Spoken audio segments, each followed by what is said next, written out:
Given the increase in Ukrainian military operations, cross-border raids by drones and armed groups, and successes on the front lines, Kiev's counteroffensive continues. Ukraine is making gains in the eastern Donetsk and southeastern separatist regions. Ukrainian authorities claim that they have captured 8 settlements and at least 90 kilometers squared in the eastern Next region since they began their counteroffensive earlier this month.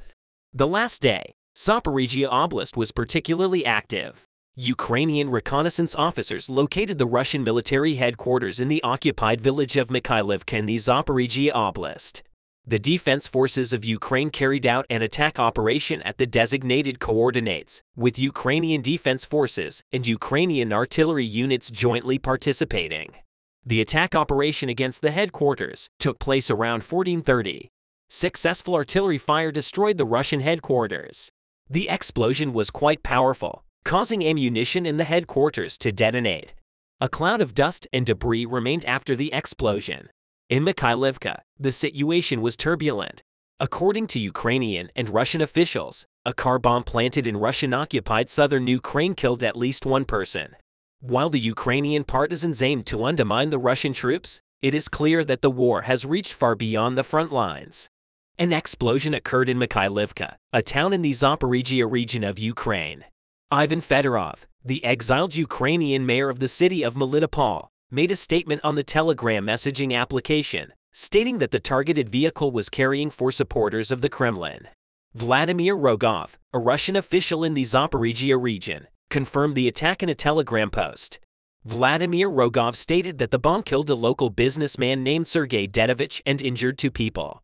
Rogov portrayed Mr. Dedovich as a member of the local civil society who regularly provides free food to neighbors in need. An unconfirmed footage of the aftermath of the attack was posted on social media. Mr.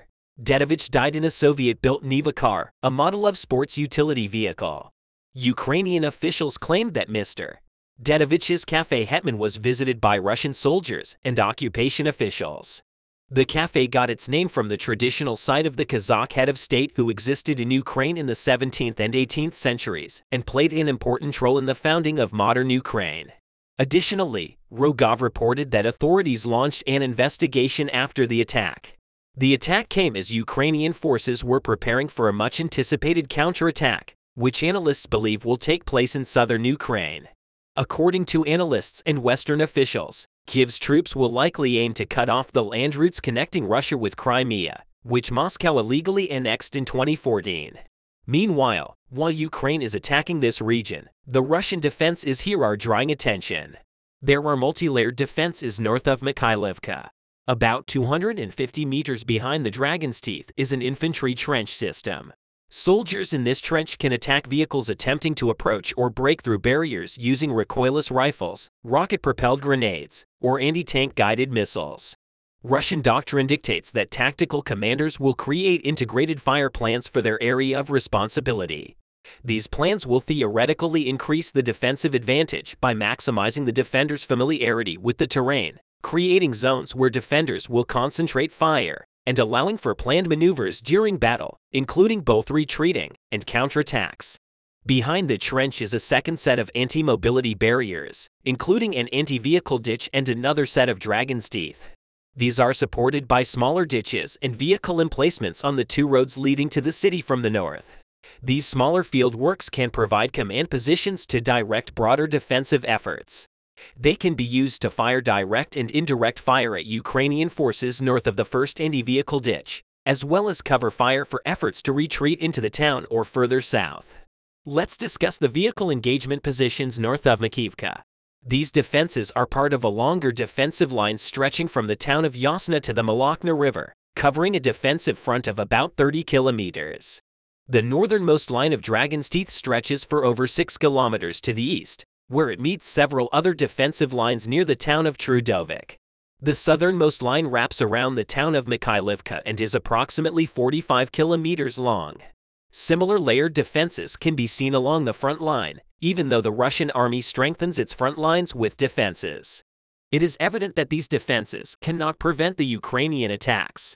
So, what has been happening in Ukraine lately? The Ukrainian Air Force reported that it destroyed 6 Kinzhal missiles, 6 Kalibr cruise missiles, and 2 reconnaissance aircraft. The chief of the Kyiv military administration stated that all of them were intercepted over the Kyiv region. The mayor of Kyiv, Vitaly Klitschko, said that there was no damage in the capital, and there was an explosion from the air defense system in the central district of Podol. Kyiv has successfully shot down 13 shells in the past few months, as shown in a video released by the Ukrainian Center for Strategic Communications and Information Security, a state agency. Ukraine released a video mocking the effectiveness of Russia's Kinzhal hypersonic missiles, which were dubbed invincible by pro-Kremlin propaganda, as they were shot down in significant numbers using U.S. Patriot missile systems. The Kinzhal air-launched ballistic missiles can travel at 10 times the speed of sound, with a range of up to 1,250 miles, according to Russian media reports. The pro-Kremlin state news agency TASS reported that the weapons, typically fired from Russian MiG-31 jets, were first deployed in Ukraine in March 2022. However, their effectiveness was significantly reduced by the arrival of Patriot missile systems, which were donated by the USA, Germany, and the Netherlands and first arrived on Ukrainian territory in April 2023. The video released by the Ukrainian Center for Strategic Communications and Information Security, known as KSI, mocks the Kinzhal missiles. It begins with archived footage of Russian President Vladimir Putin proudly discussing the Kinzhal missiles, and then the video shows the firing of a Patriot battery, as well as Kyiv Mayor Vitaly Klitschko posing with a piece of a Kinzhal missile fired in Ukraine, accompanied by the song What a Difference a Day Made playing in the background. Russian casualties are not limited to Kinzhal missiles in their eastern direction. The Ukrainian army has destroyed various Russian armored vehicles, including enemy combat vehicles neutralized in the Donetsk and Luhansk regions. The destruction of Russian armored vehicles was captured on camera by Ukrainian drones, particularly in the Donetsk region. The soldiers of the 92nd Mechanized Brigade, Ivan Serko, destroyed a Russian B-32, a wheeled armored personnel carrier.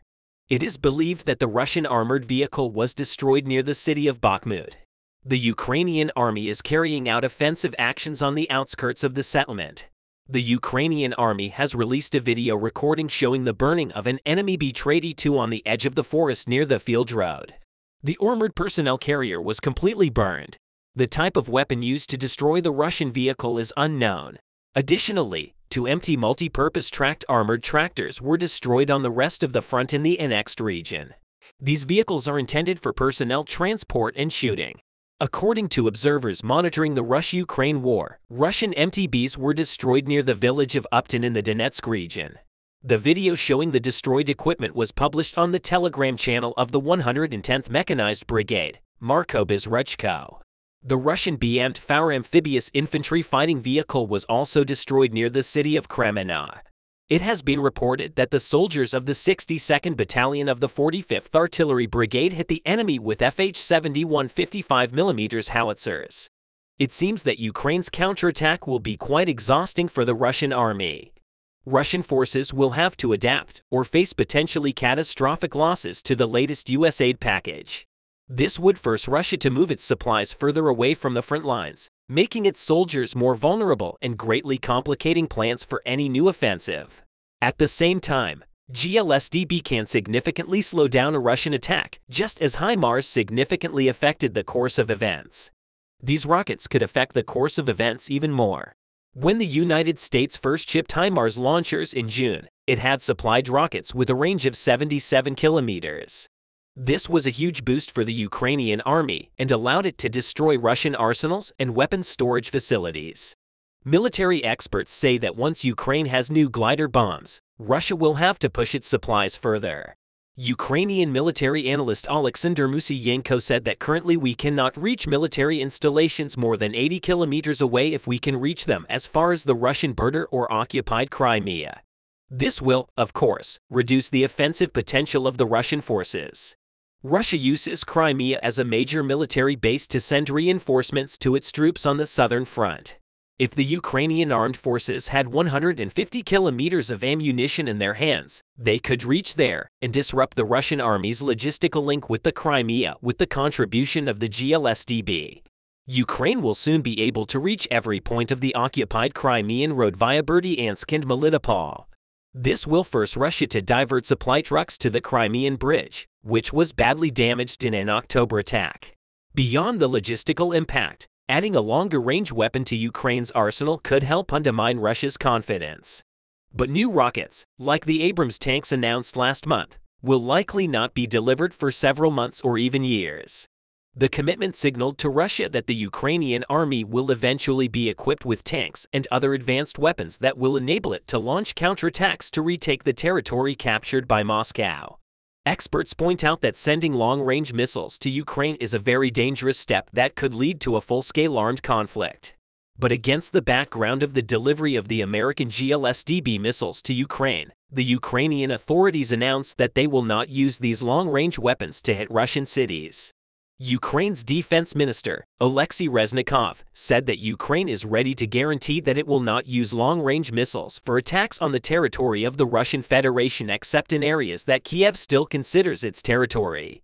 The Ukrainian war, which is considered the biggest land war in Europe since World War II, has been going on for about a year. The predictions that Kiev would fall in a few days turned out to be very wrong. Months of fierce fighting followed. Now Russia and Ukraine are preparing for new attacks. There seems to be no possibility of a diplomatic solution in the near future. It is known that $1.725 billion of the package will come from the USA program, which allows you to buy weapons from industry, not from existing stocks. That is, some of the missiles can be transferred to the United States immediately, but Ukraine will receive most of them only after their production. GLSDB will allow the Ukrainian military to hit targets at twice the distance that rockets currently fired from the US-supplied high-motion artillery rocket system can reach the ground. Launched small-diameter bomb uses a rocket motor to launch a 250-pound munition into the air, where it spreads scissor-like wings and glides towards its target under the guidance of satellites. On the other hand, the Ukraine war will witness a great human tragedy in the next 6 months. The Ukrainian armed forces will face difficult war conditions, and Ukrainian civilians will continue to endure daily Russian attacks. Meanwhile, Russia's poorly equipped and ill-managed troops will inflict thousands of casualties, destroying the country's remaining fighting capability.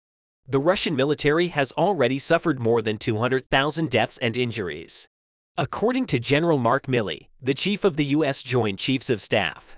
And thanks to the negligence and brutal indifference of President Vladimir Putin's regime, thousands more will die this winter as the Kremlin's callous disregard for human life. With the help of the newly promised Western tanks and other weapons, the Ukrainian armed forces will liberate more areas in the east and the south of the country, which will make it possible to imagine a final Ukrainian operation to retake Crimea.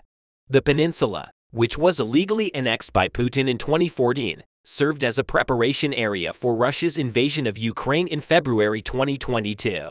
Now, the invasion of Crimea allows the Russian army to threaten Ukrainian positions from the south and provides a forward base for Russia to launch long-range attacks on the Black Sea Fleet. But for the first 9 months of the war, Kiev's Western supporters were reluctant to support any military effort to return the region to Ukraine. For most of the past year, while the idea of liberating Crimea remained academic, Ukrainian President Vladimir Zelensky was willing to put aside the question of the region's near-term status. Ukrainian forces were focused on liberating the occupied territories outside the peninsula, and the future of Crimea seemed to be determined by diplomatic negotiations after the war's end. But as the war progressed and Ukraine liberated much of its territory from invading Russian forces, Zelensky's rhetoric about Crimea changed. Kiev leader Zelensky said in a video call to the World Economic Forum held in Davos, Switzerland, last month that Crimea is our land, our territory. Zelensky insisted that you give us your weapons. In addition, the Biden administration began to come to the conclusion that Ukraine may need to threaten Russia's presence in the peninsula to strengthen its negotiating position despite the risk of escalating the conflict. If serious negotiations were to begin soon, Zelensky might still be open to an agreement that would end the war and postpone the Crimean question until a later date. But if the conflict continues throughout the spring and summer, and Ukraine liberates important lands and inflicts huge losses on Russia, it will become increasingly difficult for Zelensky to allow Putin a salvage exit and allow Russia an ongoing but temporary occupation of Crimea. it will become more difficult by summer. It looks like Ukraine will begin targeting more of Russia's military infrastructure in Crimea in preparation for a broader campaign to liberate the peninsula. Doing so will put Putin at the negotiating table and create an opening for diplomatic talks. While the final status of Crimea remains uncertain, offer Putin a way out of Ukraine, which will not guarantee his political demise and will allow Ukraine to avoid an enormously costly military action. The final agreement will require the immediate reduction of Russian conventional forces on the peninsula and chart the path to a referendum that would allow the people of Crimea, including those displaced after the 2014 invasion, to determine the region's final status.